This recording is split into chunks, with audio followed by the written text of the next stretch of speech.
നമസ്കാരം. ഇന്ന് നല്ല രുചികരമായ മുരിങ്ങാപ്പൂവ് തോരൻ ഉണ്ടാക്കാം. ആദ്യം തന്നെ ഒരു പ്ലേറ്റിൽ മുരിങ്ങാപ്പൂവ് കഴുകി വെച്ച് 2 സവോള നൈസായി അരിഞ്ഞത് ഇട്ട് അരമുറി വരെ തേങ്ങ ചരുവിയത് ചേർത്ത് 4 പച്ചമുളക് അരിഞ്ഞ് ചേർക്കാം. പച്ചമുളക് അരിഞ്ഞ് കുറച്ച് കരിവേപ്പില ഇട്ട് അടുപ്പത്ത് കടായി വെച്ച് 1.5 ടേബിൾ സ്പൂൺ വെളിച്ചെണ്ണ ഒഴിച്ച് 1 ടീസ്പൂൺ കടുകിട്ട് കടുക് പൊട്ടി വരുമ്പോൾ മുരിങ്ങാപ്പൂവ് ഇട്ട് കൊടുത്ത് 1/4 ടീസ്പൂൺ മഞ്ഞൾപ്പൊടി ചേർത്ത് നന്നായി ഒന്ന് മിക്സ് ചെയ്യുക. ഗ്യാസ് ഫ്ലെയിം കുറച്ച് വെക്കണം. ഉപ്പ് പിന്നെയാണ് ചേർക്കുന്നത്.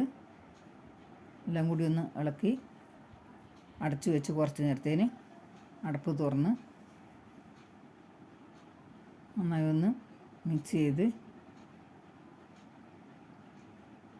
ഇനി ആവശ്യത്തിന് ഉപ്പ് ചേർത്ത് കൊടുക്കാം. എന്നിട്ട് നന്നായി ഒന്ന് ഇളക്കി ചേർത്ത് കുറച്ചുകൂടി വേവാനുണ്ട്. അടച്ചു വെച്ച് കുറച്ച് നേരം അടപ്പ് തുറന്ന് മുരിങ്ങാപ്പൂവ് തോരൻ റെഡിയായി. നല്ല ടേസ്റ്റും നല്ല മണമുണ്ട് ഈ തോരന്. ഇതുപോലെ ഉണ്ടാക്കാത്തവർ ഉണ്ടാക്കി നോക്കുക. ഇഷ്ടപ്പെട്ടാൽ ലൈക്ക് ചെയ്യണേ.